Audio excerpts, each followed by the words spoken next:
think we gave everyone an extra minute to join. Thank you for joining this morning. Good morning. Thank you for coming. Pen Test Anonymous, Confessions from the Field. My name is Elizabeth Carter Ward. I lead the cybersecurity compliance and assessments team here at Sikich. We focus on helping organizations understand and manage cyber risk in a practical, business-aligned way, whether that's through maturity assessments, resilience advisory services, or working alongside leadership teams to strengthen overall security posture. At Sikich, our cybersecurity practice spans a broad range of capabilities, from governance, risk and compliance, to incident response, outsourced or virtual chief information security officer, and offensive security services like penetration testing. Our goal is to meet organizations where they are and help them move forward with clarity and confidence, and not just check a box. Today's session is really about the offensive side of the house, and more importantly, what actually happens in the real world when someone is trying to break in. So I'm excited to hand it over to two of our penetration testers, Aaron Sullivan, who leads the team, and Jonathan Cartagena, who is one of our senior testers. Both bring not only deep offensive cyber expertise, but also military backgrounds where they developed a disciplined, mission-focused approach to problem solving under pressure. That experience carries directly into how they approach penetration testing today: methodical, creative, and grounded in how real adversaries operate. They spend their time on the front lines of client environments, conducting hands-on assessments and uncovering the kinds of issues you'll hear about from them today, the ones that don't always show up in a scan report, but can have real impact on a client or an organization. What makes this session unique is that it's not theoretical. These will be real stories from pen testing engagements: what they saw, how they approached it, what worked, what didn't, and what ultimately made the difference for the client. With that, I'll turn it over to Aaron and Jonathan. Thank you. And I think Aaron is having computer issues. So I think we can go to the next slide and jump out the first story. He'll just go back to it. We will unpack a couple stories. I have personally 3 stories that I want to tell you because I found them interesting while we were doing the pen test, and I will think that you will find them story too. So we can go to the next slide, please. The next one after that. Yes, this story. The one before this, yeah. There we go. Awesome. This one is called Ghost Pages Real Access. Jonathan Cartagena, one of the penetration tester, like Elizabeth mentioned, for Sikich. And I'll just go straight to the story. This one was a web application that a client wanted us to test because they just upgraded their login page. They did a couple upgrades. They did a new technology. They implemented SSL login. You can log in through your email applications or your Facebook accounts. So they wanted us to test the web application and show them any vulnerabilities that we will find. So we're doing the normal pen test. I'm checking everything. The normal steps that we do for checking the web application don't find much. The login page seems pretty secure. We cannot enumerate any usernames. The application had SSL and MFA configured. So if you gain access to an account, you have to find a way to bypass MFA and all of this. So I decided I'd go a little bit deeper because what it looks to be like a pretty boring report might not be like that. Might be my military background, but I always think that the enemy don't sleep. They never get a rest. So I was like, you know what? I'll go a little deeper. I decided to do a OSINT scan on the internet and search for anything that I can find related to that hostnet, to that URL. I just scrape everything. We do like a deep dive OSINT scan, and we try to find anything related on internet logs that might have been found on public reaches, anything that we can find related to that URL. And I come to find out this old legacy login page that was listed on one of these URLs. I see it, I'm not thinking, oh, this might be the old web page they used for login before. I copy it, paste it into the browser, and for my surprise, it was still up. It was still working on the internet. I was like, oh, that's interesting. Then I go to my same steps of testing this login page, and I get to the injection part, and I put the little tick mark that let us know test for injection and the injection string, and I get a database message error response that tell me that it was using SQL, and there was an SQL injection in the parameter that I entered in the username and the password. I was like, oh, this usually lets me know that the application might be vulnerable to SQL injection. So I go tried my attacks, my scripts, and I found the injection point. And from that injection point, I'm able to dump the databases on the SQL server on the back end of this web application.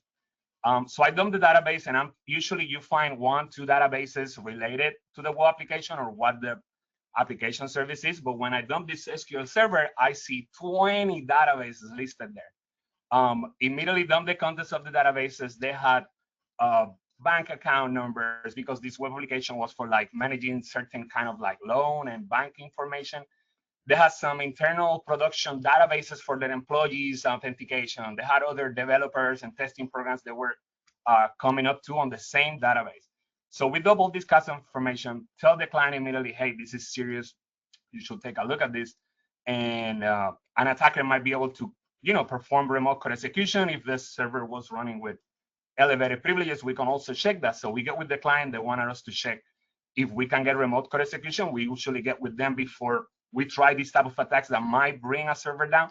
So we get with them, and exactly, we are able to do commands on the server. If we were an attacker, we would have been able to export the data if we wanted. So we get with them. They immediately bring this page down. They remove it from the internet. And they immediately, when they see the picture of all the 20 databases, they immediately get in shock because they didn't know. They kind of like know that they were using all one server, but having that impact on their face is like, wow, if one attacker gets to this, they will get to all these other databases information because of one vulnerability. So they immediately got into their backend. They removed this page. We no longer could go and visit this page anymore. So it was removed. And this completely then negated the attack. And they also got into their backend to then segment and separate these databases. So you will have the best preferred ways to just have one SQL server, you being specifically set up for one application that will hold one database or two specifically for that. Because of that, if you attacker gets into one application or gets a vulnerability that is able to gain access to the backend server, now these other services are also exposed. So yeah, that was the story part of this web application. The next slide have like things that how it could have been prevented. We can go to the next slide real quick. So things that we could have avoided for this type of attack is obviously when you're doing an upgrade or a new web application, make sure you kill those legacy forgotten pages. Make sure you do a cleanup. You go back to those websites that are no longer required, that are no needed, default pages and things like that that could be used for other attacks. Like in this case, this legacy page was still open. It was still was vulnerable to SQL injection. Segment the databases. Also, that's also a really good advice to have a SQL server or backend database to just work for that function of that one web application. I know sometimes for hardware limitations, it's not the best to have separate servers for each web application, but it's preferred because of this case. Now it's prevent injection through secure coding. One way that we could have avoided gaining access to the database if the SQL injection wasn't there. Also, just because it was a legacy page, it's not necessarily vulnerability in itself. It's just that it was also vulnerable to SQL injection.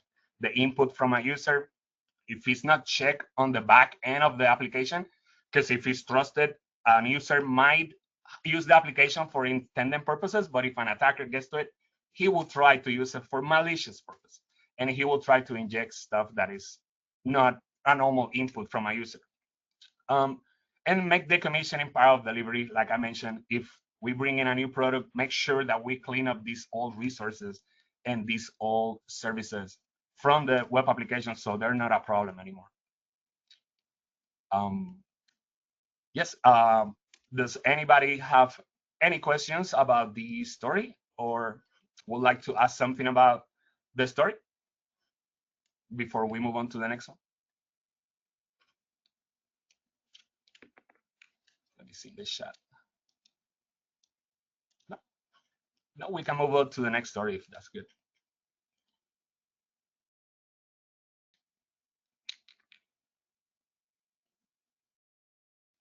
Richard, we can go back to the first one. Yeah. Perfect. Sorry, everyone. I'm Aaron. I run our office and services team here. Little hiccup. My computer decided to do a forced reboot right as we started. so I apologize for that. I'd like to say, yeah, during any of these stories, please ask any questions. I didn't hear the full intro. I apologize. So please ask any questions during it. After each story, Jonathan and I will field questions. So just pop them in there, and we'll answer any questions that come up. So this first one is a juicy one. This is one that happens quite often in environments where people don't think about it, and it's usually because of human error. When we do certain styles of attacks, we like to we love the physical penetration testing. Most companies don't want us to do physical penetration testing. It's more resource intensive. It's more hours intensive.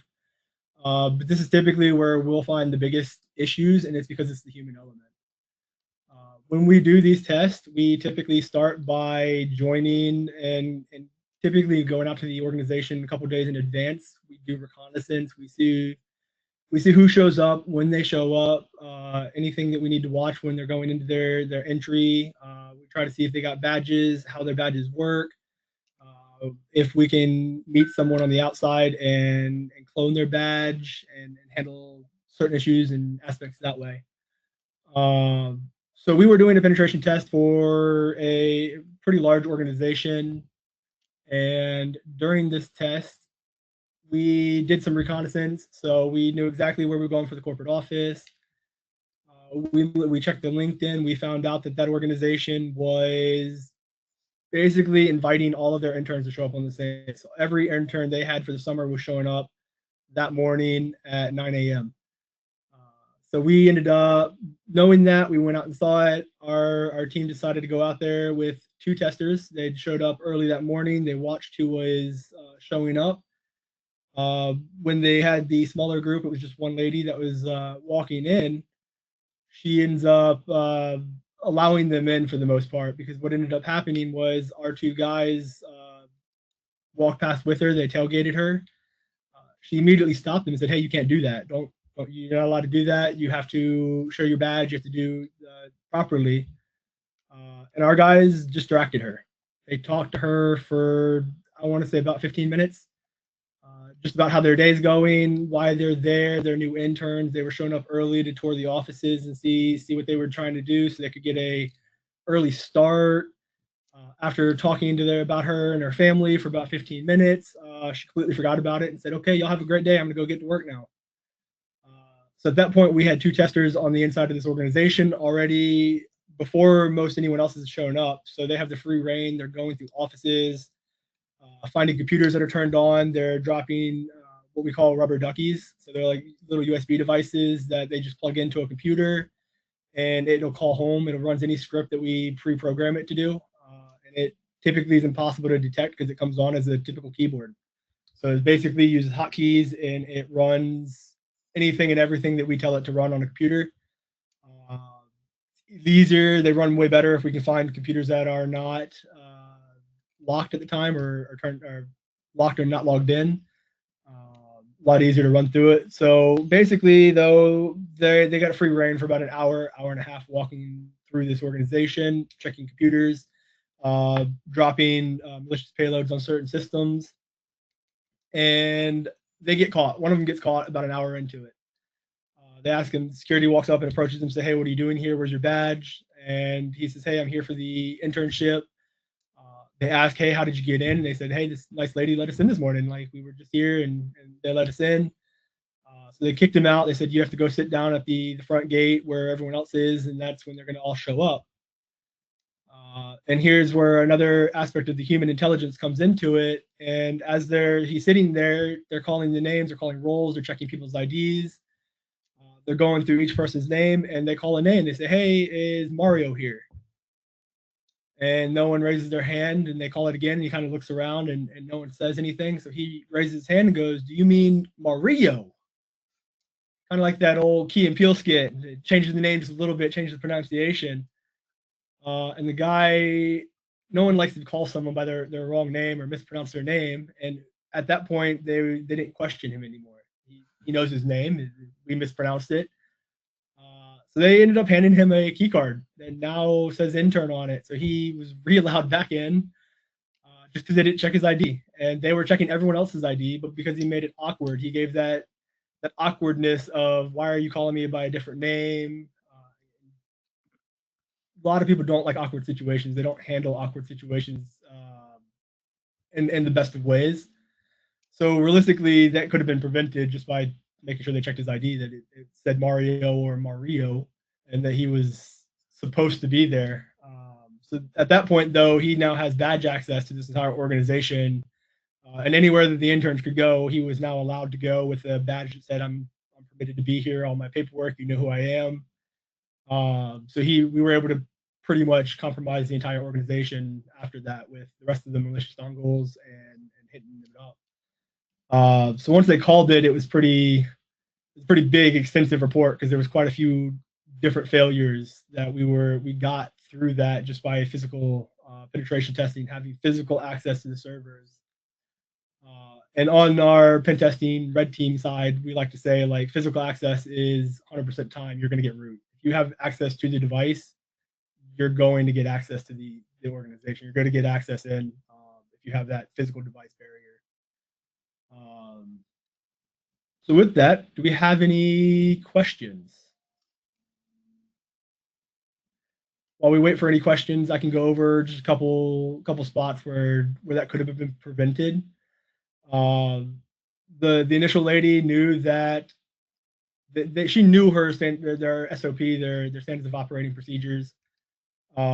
She knew that they were not allowed in. There was no tailgating. They were not allowed to do that. And if she kept following that, then he would have been stopped right there. They would have been kicked out, and she could have called security if needed. I do want to say, though, in that situation, we had two big guys that walked in. She may not have felt comfortable with the two guys after that of stopping them and saying, "Hey, no, you can't be here." And that's perfectly fine. Get yourself to a safe location because you don't know who we were. Obviously, we were not there to do bad, but you don't know that. Call security at that point. Get away, get into a safe spot, and then call security and say, "Hey, these two guys just entered behind me. I don't know who they were. I tried to ask for badges. They didn't show me. They tried to distract me. You need to go look at this like immediately because there's two guys inside the building that we don't know why they're here." But instead, she got distracted, said, "Okay, that's cool," and hey, I gotta get to work, and walked away and didn't report the incident. At least that got to our knowledge. And then another one is just don't let confusion or awkwardness dictate the situation. You know what the policies are, you know what your standards are, and you just follow that. Someone says, "Hey, here's my name and how it's pronounced." That doesn't mean that's who they are. Ask for that valid identification. And also, typically when we show up, we showed up that day as an intern, but typically when we show up, we're going to know ahead of time what your ID cards look like if you wear IDs on your shirt. We're going to try to replicate that. 3D printers are great. We can get close to badges. We can iron them out. We can pretty much print a badge that's going to look really similar to what a real name tag is going to look like, as long as you don't get too close and dig into the details of it. So if there's no questions, then I think this is the perfect time for, I believe, a poll question.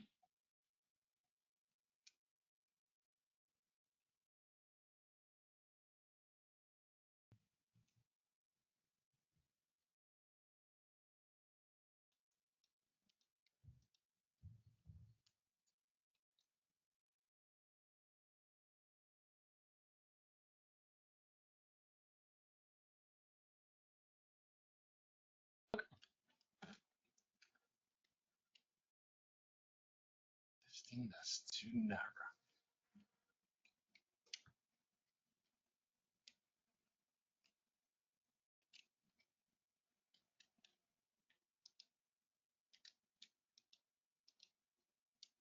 Cool. Seems like the top answer is results don't change decisions.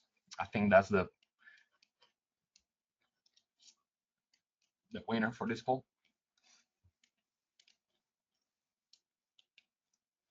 Perfect. And because we went a little out of order because of my computer situation, I get to go again.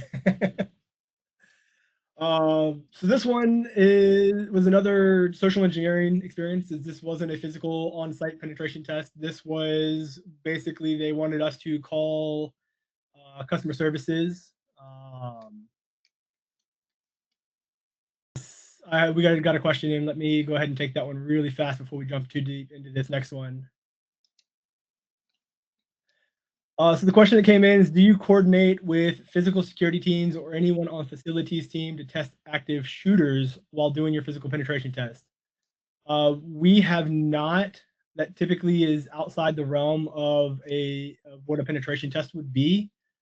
I would be open to doing that. However, it would take a lot of coordination to make sure that what we're doing is legal for the area, making sure that we don't cause a huge scene. Because while we have permission to enter premises when we do penetration testing, so we have permission from the higher ups of what we're allowed to do and can't do.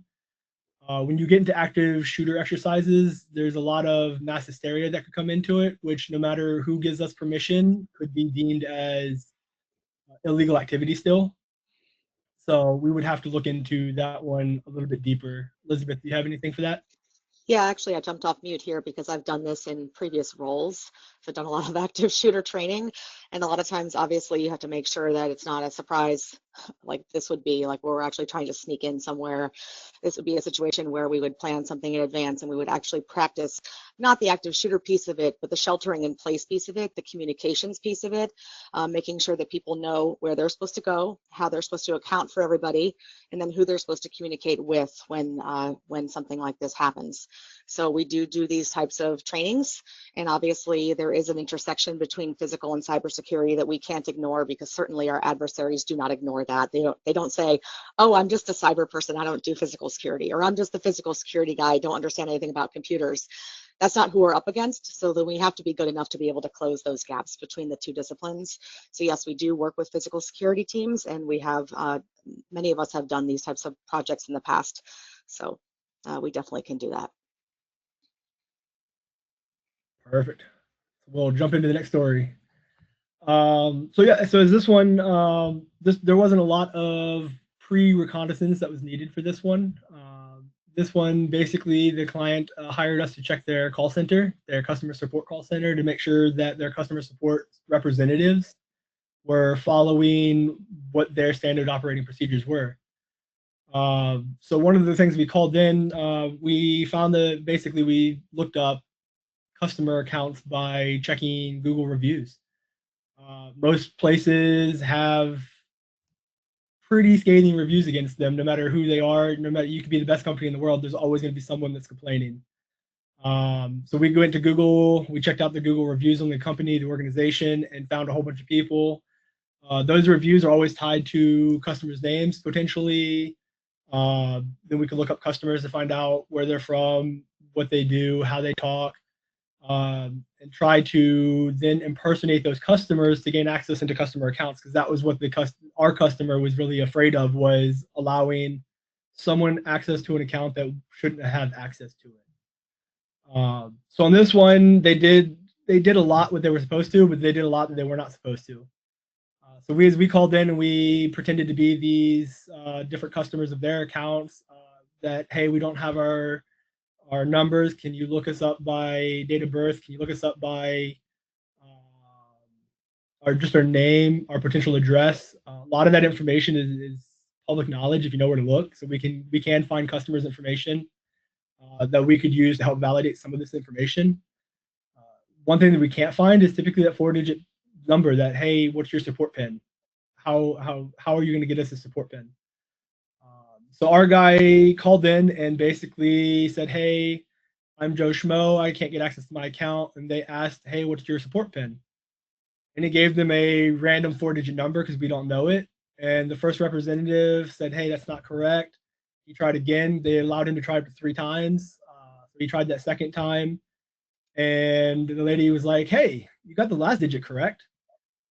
And now everyone can probably see where this is going. So he tried again, didn't get it correct. So he said, okay, hey, I'm sorry, I'll have to call back. I'll have to see if I can find the number. So 2 minutes later, he calls back, gets the next representative. While talking to her during the 3 attempts, her answer was, hey, you got the first and the last digit correct, but you didn't get the middle 2 digits. He's like, okay, I'll have to go see if I can find what we have, and I'll come back to it and get back to you. We called up the third person. It took us 3 attempts to brute force a 4-digit pin. He gave the first number, the second number, the third, the fourth, and she goes, hey, that's the correct pin, but it's not in the correct order. Now he only knows the middle two are the only two that are messed up. So he's like, oh, it's got to be this. So immediately they gave him access to the account and said, hey, here you go. He had full access. At that point, our engagement was done. We talked ourselves into it. So we showed that there was that concern that they were giving too much information. They were trying to be helpful, but they shouldn't have. We see this in other organizations too. That say, hey, what's your employee ID? We've had them where we call in and they ask us, hey, what's your employee ID? We don't know our employee ID because we're not the employee. And by the end of it, we typically will say, hey, yeah, I'm sorry, I'm kind of newish. I don't know which one that one is. I've been given a whole bunch of numbers, and they'll typically provide it to us. Hey, your employee ID is this. Don't forget it. We'll get a lot of information that way. And then just allowing people to walk their way in, because in this same engagement, we were able to basically pretend to be the customer. And when they said, hey, that's not you on the account, I was like, oh, that must be my roommate. And we were able to walk our way into that way too of, hey, yeah, I should be on the account. I'm the roommate. And they were like, well, we can't give you access to the account that you're trying to call in, but we can basically add you as an account reviewer, which gives you account access. And then when I said sure, they added me. I said, okay, well, I need to change this information. They explained you can't do that. You're only a reviewer. So I called back and explained to the next lady, hey, I'm an account reviewer. I need access to this information to change it because my roommate's moving out. And she was like, oh yeah, we'll swap you over and we'll get you added. And once again, we ended it because we took full control of the customer's account without knowing pretty much any information that's not public knowledge online. So ways that these situations typically, Richard, you want to move to the next slide? Move into it is just being too helpful to the person that's calling. And I hate to say that because as being customer service side, you always want to do the best. You want to put your best foot forward for your customers. At certain points, though, you could be doing too much. You could be getting them access because you're giving them too much information. And it's as easy to say, hey, I'm sorry, that's not the correct number. You want to go look it up and call it back later. Is better than giving too much information and saying, hey, you got the last digit correct, but the rest of them aren't. Because now he knows what digits he's already tried and he can walk through and keep calling and getting other people that are going to provide that information. Those scripted responses, they're there for a reason. I know everyone hates hearing scripted responses from customer service, but they are typically there to keep you in a line to make sure that you're not providing too much information and you're not going to help someone gain access to an account that they're not supposed to. Because nowadays it's scary with the amount of data breaches there are. It is too easy to get information that we shouldn't have.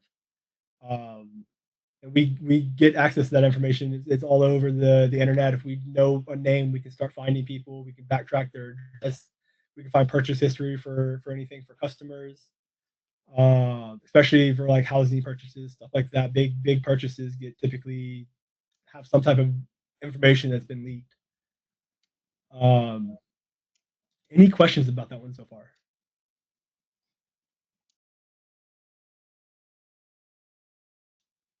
If not, we could jump into the next poll question and see if anyone has a question while they're doing polls. If an attacker bypasses your perimeter, we will just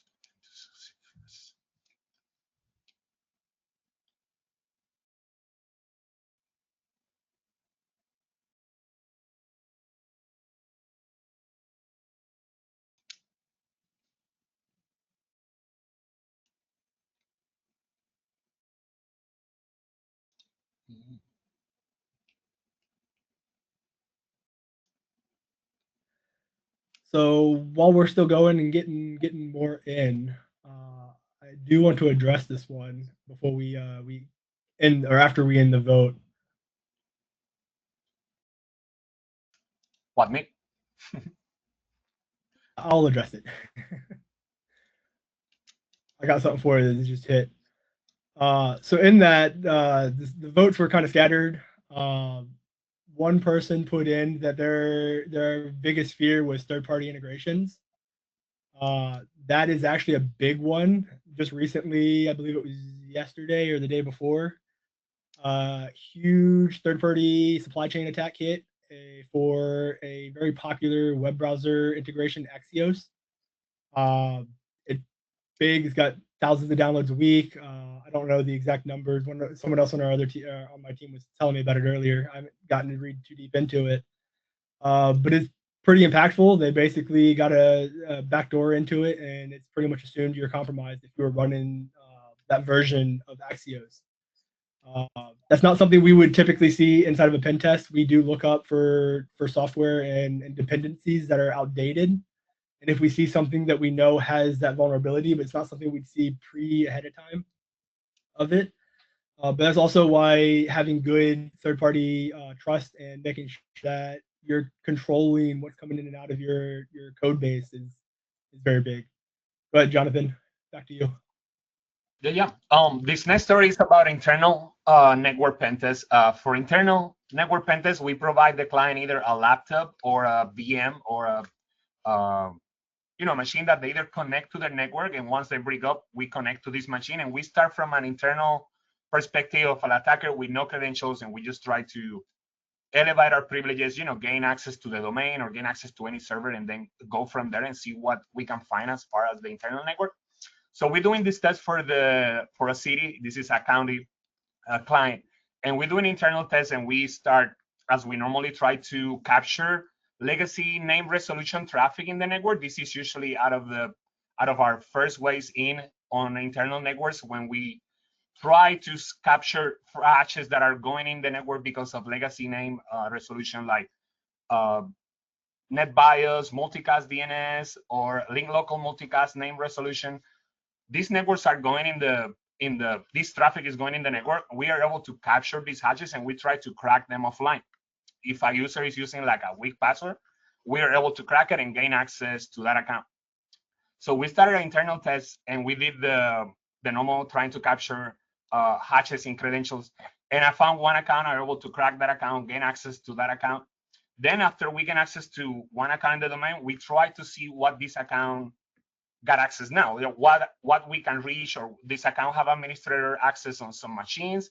If it's yes, there's administrator access, give us then allow us to do more attacks like dumping credentials or trying to get into the server or see what is, we have full control over the machine, whereas if we don't have administrator, it just limits our attack platform. So I found that this account had administrator rights on one machine. So we do the normal, we try to dump credentials from this machine. We're able to dump credentials. I don't get nothing that allows me to escalate privileges. We do the normal attack path of Kerber roasting. This is a quick attack where we request the service accounts hatches and we try to crack them offline. They were all using good passwords, so we were not able to crack them. So we do the normal Active Directory attack path, dumping credentials, trying to see what we get access, and I get nothing.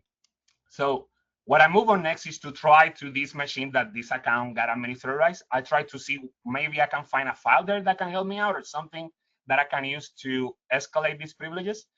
So what we do when we have administrator rights on a machine, we can mount the C drive to any other machine that we want, and we can just go through the C drive looking for files.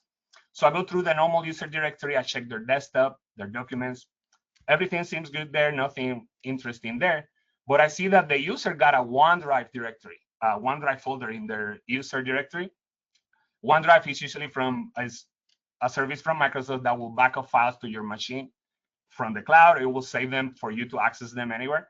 So most of the times, if files are saved to the machine when they're synced, and clients will not know that. So I go into this folder, review the desktop, and on the documents folder, there was a spreadsheet. Can you guess the name of the spreadsheet? If anyone will able to guess, what do you think will be the name of this spreadsheet? If you had to guess, it was passwords, all capital letters. A spreadsheet, a CSV file. I seen the one that I called passwords with all capital letters. I'm like, oh, I'm pretty sure this is interesting. So we download the file.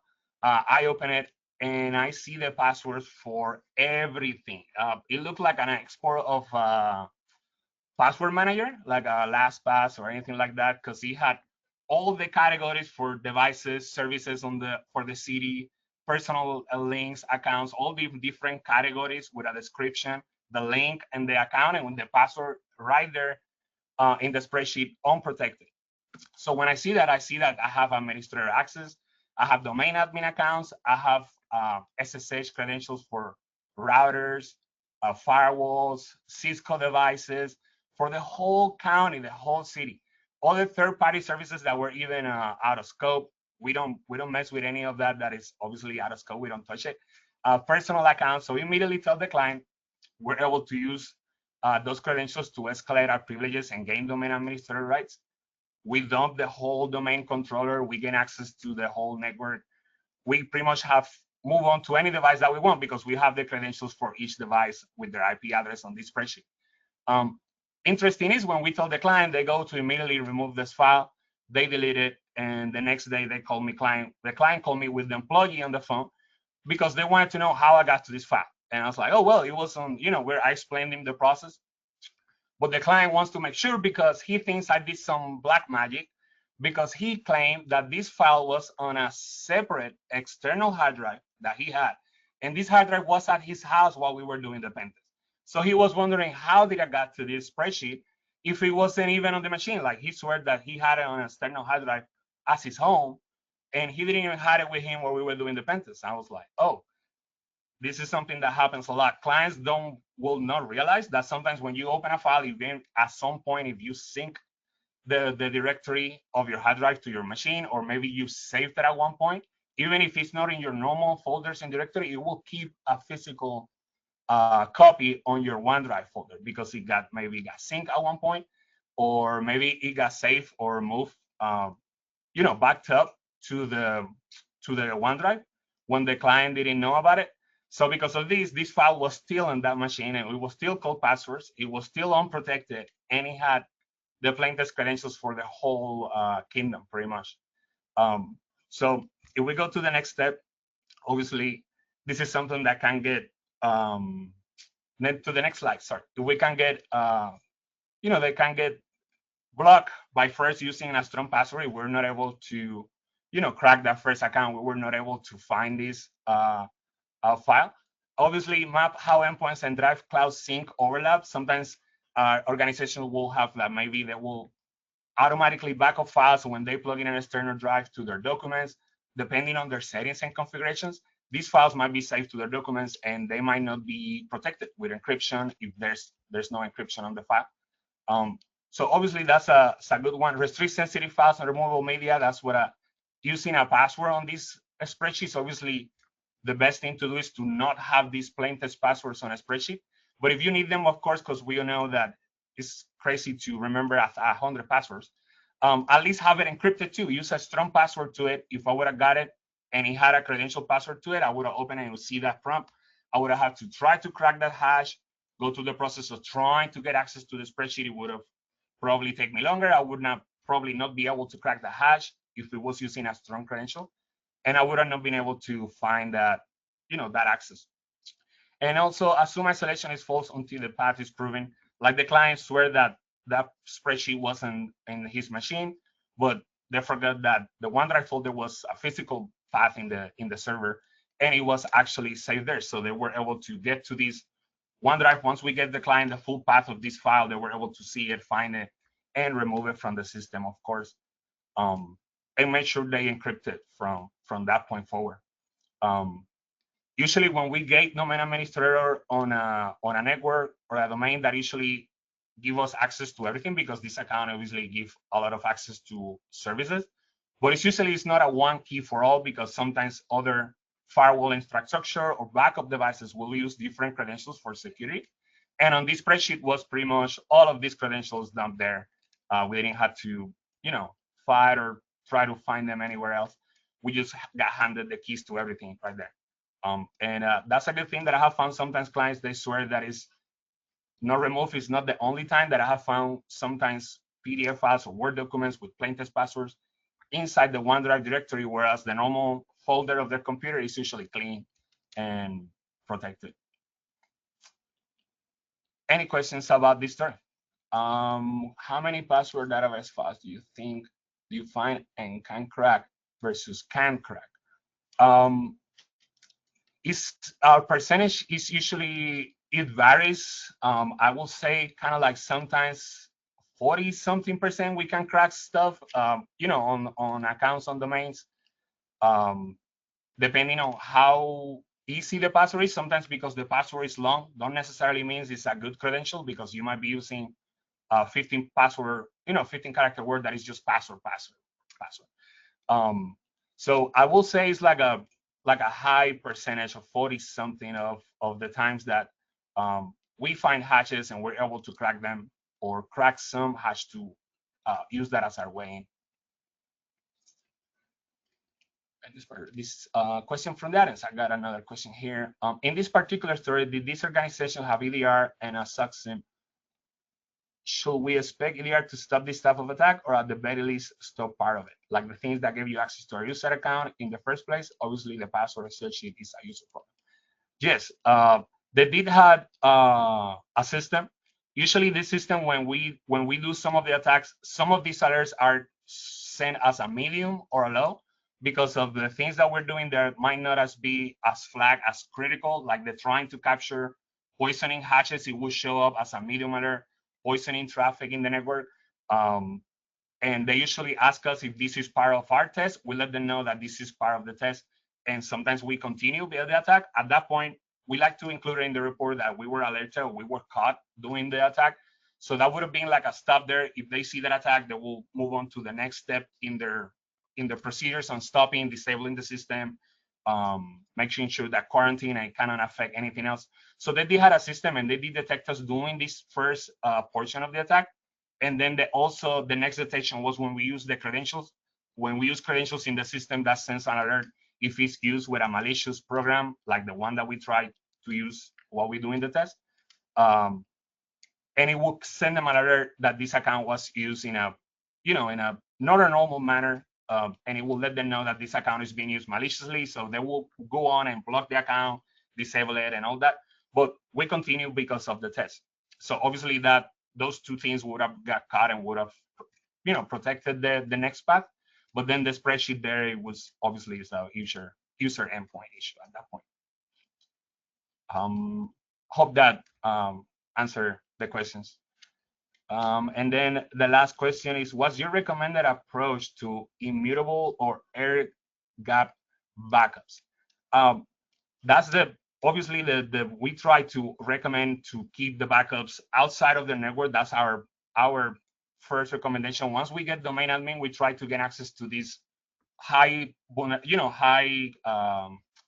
risk devices, or high compromise that can be like importance, like the backup servers. And if the backup service is in the same network, as I mentioned, sometimes the domain accounts will not have the credentials that we need, but we can find them somewhere or some other way, and we get access to these backup devices if they are all in the same network. When we can do that, that's our main recommendation, is that if an attacker gets domain administrator, he might be able to, just because of the access that he might be able to find credentials to these backup services. We recommend that the best option for that is just to keep them separate from the network, either outside of your internal network or on a, like this in case on an air gap backup at that point. I could jump in on that one too. So with immutable backups, we can still read them typically. And when we're in your environment, we're not an actual adversary. So we're not going to be changing data. We're not going to be deleting anything. But when we see those immutable backups, we're still going to try to pull them to see if we can get credentials from them. We've recently just did one where we got a backup server from their domain controller, and we were able to dump the backup domain controller, even though we couldn't access their primary because they changed the passwords. And then with air gap, that is the recommended. If you can keep them away from where we're going to be seeing it or hitting it, that's ideal.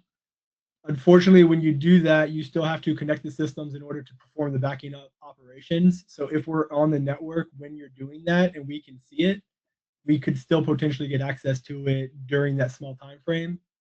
And we'll see network traffic when we're monitoring the network. We'll see when those big backups start to happen. And depending on how long the engagement is, if it's a couple weeks and you do a weekly backup, we may see that exact timing that you start, so we know, okay, well, we need to jump on at 2 a.m. now because we need to see what's going on in this backup. So it does happen, but it is the best way of protecting it because the typically we're noticed pretty we're noticed a lot earlier during penetration than if we were doing red teaming. So you'll see most of our activities during pen testing. When we're red teaming, though, you won't see as many of our activities. We're trying to go under the radar, so you may not know we're in the environment until we see that big backup, because that's going to be the biggest one. If we can inject that and steal that backup, that's less of our work that we have to do because we can do a lot more offline with those backups than we can do in your environment at that situation. Next slide.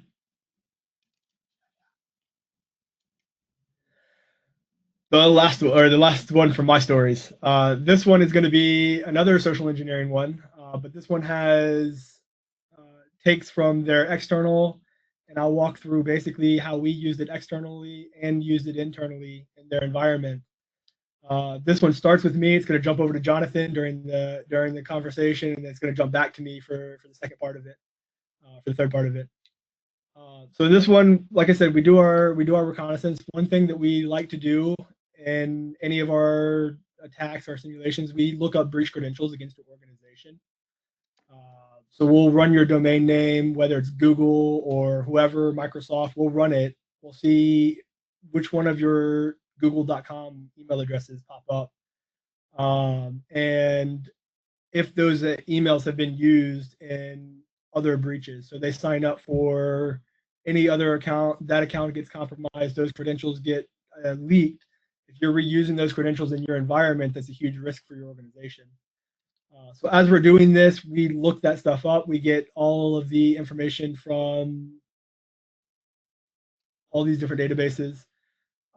During this one, it was social engineering to start with. So we sent a phishing link and said we sent a whole bunch of them out to, can't remember exactly how many we sent to this. It was 50 to 100, I think. And this was on my side, so I was running their external side. So we were doing phishing. We had quite a few people click it. We had very few people actually go into it and start typing credentials, but we had a couple people that provided credentials. They fell for the fake page. They logged in. They gave us their username and password in this phishing attack. When we do that and we're doing the internal also, we then take the information and we pass it off to whoever's doing the internal. Depending on how big this organization is, we may split it up to multiple testers. So while doing this, we were using it. We passed off the credentials to Jonathan, and because he was running the internal side. But while doing this, Jonathan reached out and said, "Hey, their credentials are no longer working." So we reached out to the client and our point of contact with the client, and the client tried to nonchalantly reach out to their person and say, "Hey, we see you changed your password. Could you let us know why?" And their explanation was, "I felt weird about it. I clicked on a link and I felt weird, so I went ahead and changed my password." Didn't notify anyone that they felt weird about it. They didn't even notify anyone that clicked on the link and provided their credentials. So they were already getting a dig on that one. And then we reached out to Jonathan because Jonathan's going to reach out to the next part of what we do typically when people change their credentials. Go ahead, Jonathan. So usually when they change the human behavior is they usually don't change the whole thing. Normally when you tell them someone to change the passwords, they either add a symbol, number at the end, and that's exactly what happened. The password was, let's say it ended in a word, something 88. Well, the new password, I'm like, well, let me check, with the next number, maybe 89. I checked the next day with same password 89, and we got a hit. So instead of just changing the whole thing, now we had access because of this one number. So yeah, we use the account. I see the account got administrator rights on a couple machines, and this client was protected by CrowdStrike. Bless them, but we hate them. They're really good, but we hate them because they're really good, and they make our job obviously harder. We try to bypass them all the time, and then everything that we tried with them credentials was being blocked, detected. We could not get nothing, even if it's like, hey, this you, yeah, but I cannot dump nothing. So since everything was being blocked and everything was being flagged as being malicious, the programs that we're using, we move on next to try to then use the good tools, the ones that are not flagged as malicious, and we try to use a forensic tools that maybe by not flag. And we find one of them that do a RAM dump. That what it does is takes the memory from the RAM, is for forensic purposes to see what errors you might be having or what might be going on in your application in the memory. Go ahead. You're jumping into the next story, bud. Oh yeah, sorry. You go too deep into it.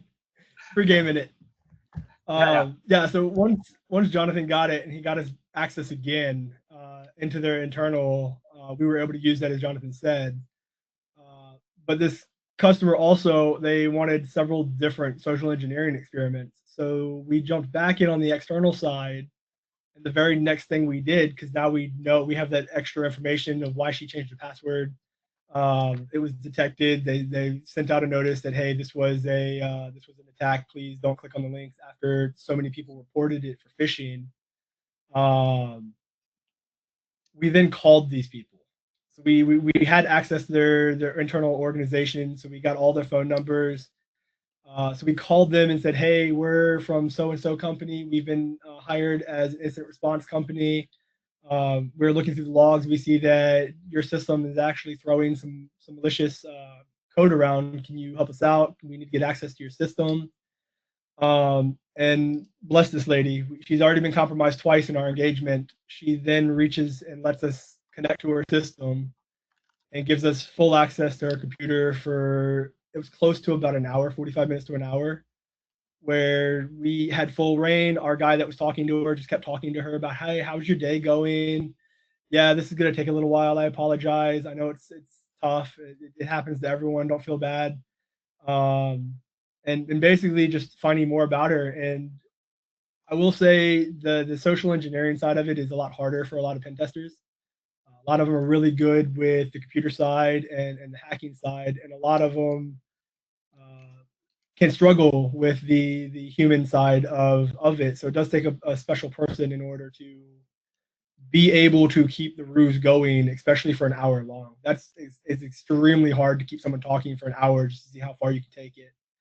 But she never questioned what we were doing on the computer, because we were going through. We could have easily dropped ransomware on her computer.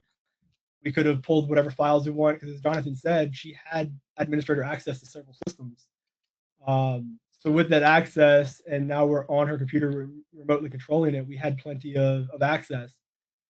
And it wasn't until the very end, when about an hour, 45 minutes to an hour in, her manager walks up and says, hey, what's going on? And she explained, oh, this guy called from the incident response side. He's helping me remediate some issues with my computer.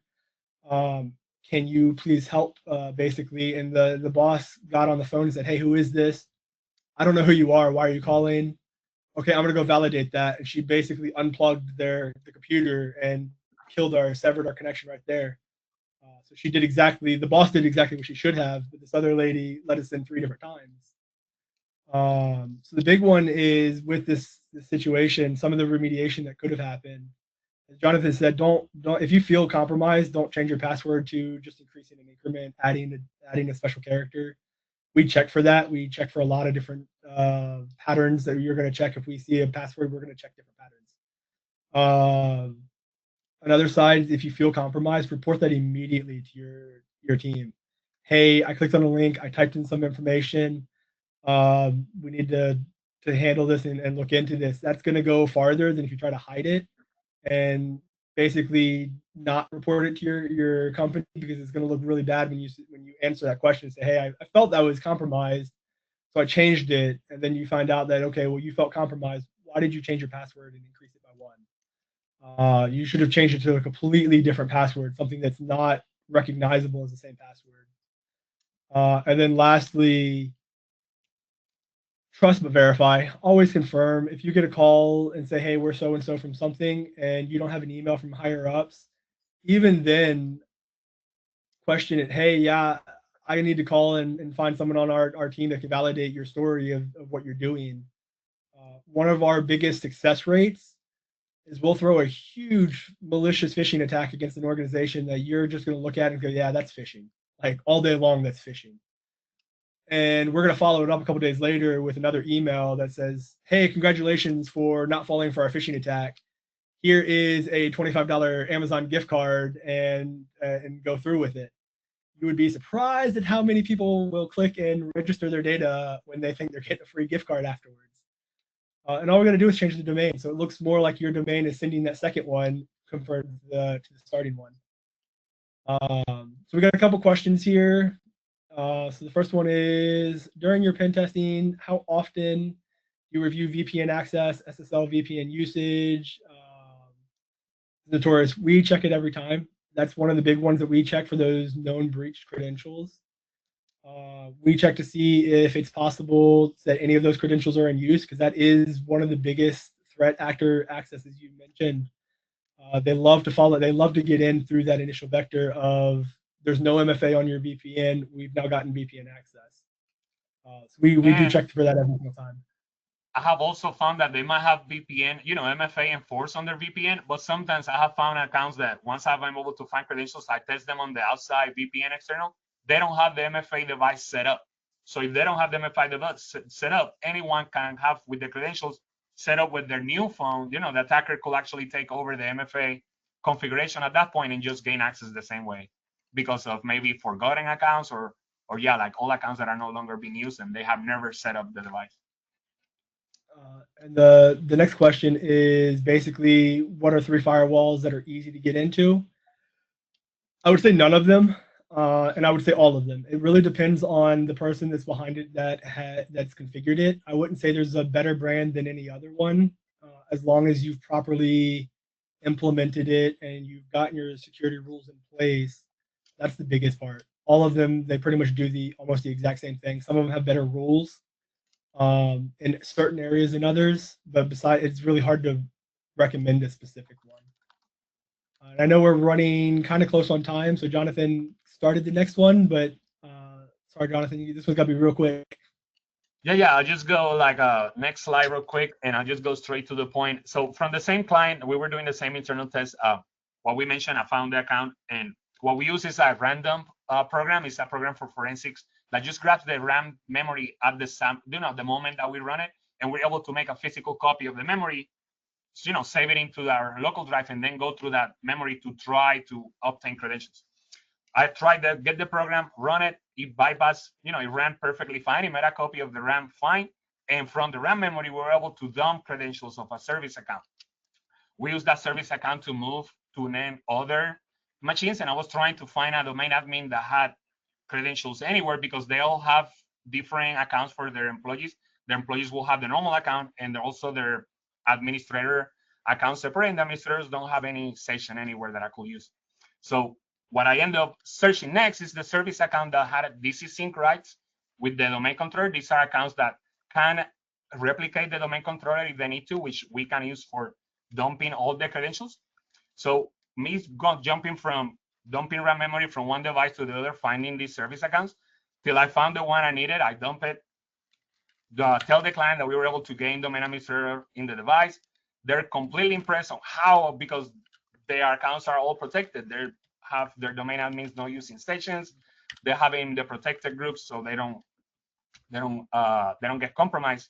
And when I tell them the account that I use, it was funny that he found it irony that the account that I was used was the same service accounts they created for this same purpose. The same account that they created for using the domain admins escalating into an administrator, like administrator privilege. That's the same account that I used to dump the domain controller because it didn't have these protections and it was part of these DCC groups. So while we could not use any malware, any things that will normally cause alerts, the forensic tools let us dump the credentials. Next slide real quick. And this is we can do another poll quick. It's best describe how penetration is used in your organization. Jonathan, while they're doing the poll, if you want to explain basically why that was so important, especially around the firewalls and why that wasn't blocked. Yeah, that's what I was gonna say. Like things that could have been avoided is like they have all the protections in place, but also forensic tools will sometimes create those alerts, but these alerts are because are trusted tools in the environment. They are as informational. And when we told the client, they're like, oh, I never saw any alerts for that. Like, when did you run it? I'm like, oh, I told them the day, the time. They look at the logs and they could see the alert was like an informational, but they didn't look at it. They didn't pay any attention because it was a forensic informational alert. We let them know that this tool could be used for these type of purposes, like these. Sometimes these alerts that might be tied with other alerts in the same way could let them know that an attacker is doing something malicious. So that's something they immediately took up, and they immediately learned that they had no idea about. Control memory access tools, that's what I mean, not just offensive tools that could be used for also malicious purposes. 3 dual utilities as privileged software. If these softwares are going to be doing this type of actions, that could be just be run by people that need it. Not all the users in the domain should be allowed to do these type of things if it's not necessary. And then design defenses for creative operators, not only common malware. Same thing, like creating defenses for these processes, these services. Sometimes we block the malicious software or the malicious program, thinking that they're the only way that could do damage. But there's some other tools that attackers can use to do the same type of attacks. And we ran out of time. Somebody have another question?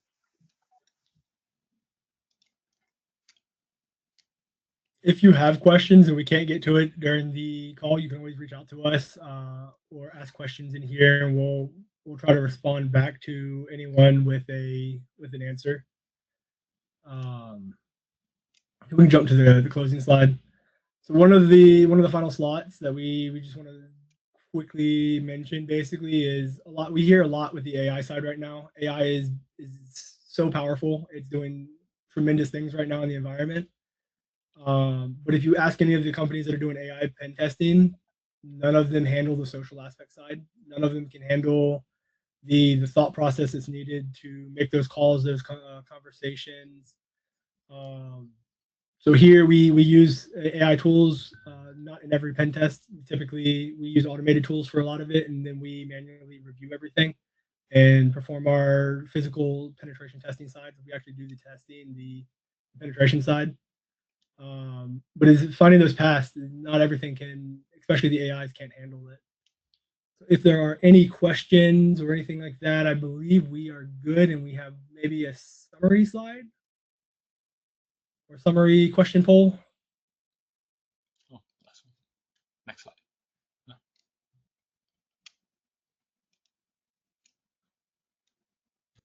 I think we're good, Aaron. Perfect.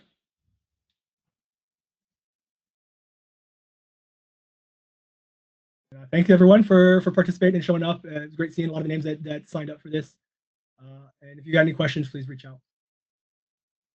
Yeah, thank you. Have a good day.